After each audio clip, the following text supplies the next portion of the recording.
I said I had a focus group every day on the show now, and I'll show you. We did a show, the title of which was "You Can't Say That," and so I was putting up on screen all the things that you now can't say. These are the words that have been, people say these are offensive to people's sensibilities. And I'll find it here and show you what it was, unless Jamie already has it. Here it is.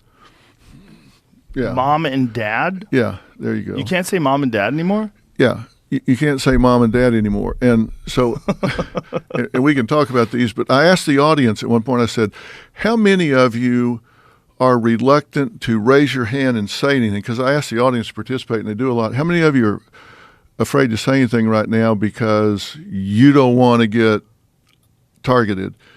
And it looked like the wave. Everybody said, "Oh yeah, I don't want to say Peanut shit." gallery? Yeah. Why can't you say peanut gallery? That one, I always thought, and look, I'm here to learn. So I asked him, what is it? I thought peanut gallery was at the cheap seats at the baseball game. Yeah, that's what I thought too. Like out in the outfield where the kids would go and get a $2 ticket or something and eat peanuts and have a great time. Isn't that what it is? Apparently not. Apparently it has some racial overtones. Peanut gallery does? And the mom and dad was,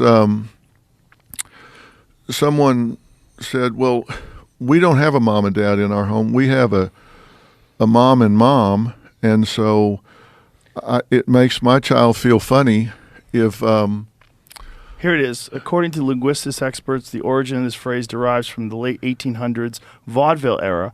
A popular style of entertainment that included jugglers, comedians, singers, and more. The peanut gallery was the cheapest section of seats, usually occupied by people with limited means. Yeah, the cheap seats. But how is that offensive? Well, man, I've been in a peanut gallery a lot of my life. Yeah. I got to tell you. Well, I guess, are they saying... peanuts were a popular concession snack for vaudeville shows. Unpopular performers would often find themselves pelted with the easy-to-hurl edible projectiles. Others disagree in part with the preceding class-based rather than racial claim. They note that in the past, cheap balcony seats were often reserved for or largely made up of African-American patrons. Thus, since the phrase implies... the opinions expressed by those from the gallery were unsolicited, unwarranted, or unhelpful. The phrase also connotes something negative about those giving them, purported to be African Americans. Boy, that's a stretch. Well, you don't have to be offended every time you can be. Right. Right?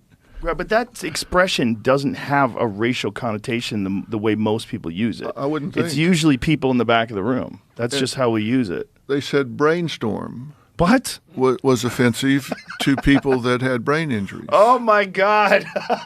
that it was an ableist thing. Oh, well, if you have a fucking brain, if you move and walk, if you're brainstorming, you're using your brain. Is running offensive? Is it offensive for people who can't run? Should the Olympics be canceled because the Olympics are ableist? What the fuck are we talking about?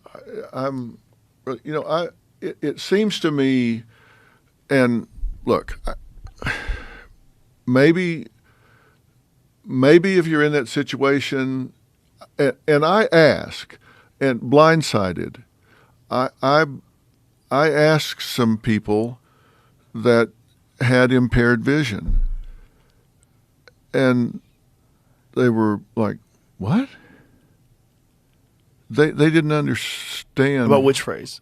Blindsided. That you can't say blindsided or blind spot in your car. Like, he was in my blind spot. And they were like, I don't understand why I'm offended. Now, that doesn't mean there aren't people that are, but I couldn't find it. And I only talked to 6 or 7. I bet it's more people that are not blind, that are looking for things to be offended with. Yeah. What about first world problems? How's that one? Well... How's that offensive? I think it's that third world is mostly black. Was what one of the audience members said. So that was racial. Well, third world encompasses a lot of different ethnicities, doesn't it? There's a lot of Latin America. It's a lot of Asia. It's a lot of Eurasia. That's what the audience member said. Yeah.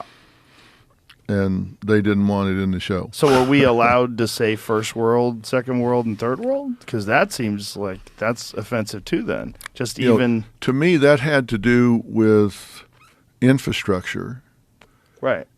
Because I know, like in the Congo, the entire country has the electrical infrastructure of a city the size of Austin for millions and millions of people, which is why they're so vulnerable to natural disaster, and they don't have dams, and they don't have electrical pumps. And I always thought of first, second, third world having to do with infrastructure and technology and support systems and all that sort of thing. I always thought of it has to do with dictatorial governments and you could think of corruption and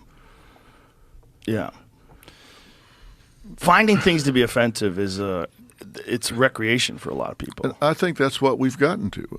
Recreational outrage. I think that's where people have sat around and said, what can I be offended about today, as opposed to saying, what can I do to contribute to unity?